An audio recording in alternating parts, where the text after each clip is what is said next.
Good evening mga kapaksiw. Dito kami sa Langaray. Punta kami Langaray, maningil kami.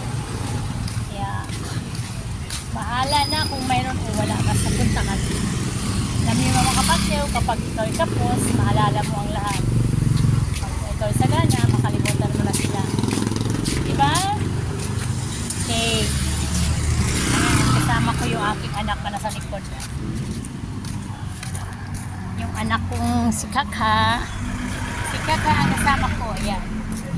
Yes, mga kapaksiw. Tuloy lang ang laban mga kapaksiw kahit anong mangyari sa buhay. Ganun lang. Yan ang anak ko. Ayun tumingin sa camera. Ihas man ihas. Alam mo yung ihas? Ignorant. Ignorant dito anak ko eh. Akala mo walang pinag-aralan. Yati. Yan, madilim mga kapaksiw ang daanan namin. Pero lakad lang kami, sayang pamasahe. Alam mo magkano pamasahe pag 2 taon mula dun sa Block 46 is 40 pesos. Kaya nilakad lang namin para makasave kami ng 40 pesos mga kapaksiw. Hindi namin magkasama ko. Lumalayo sa camera.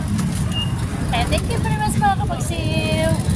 Good evening sa lahat. God bless.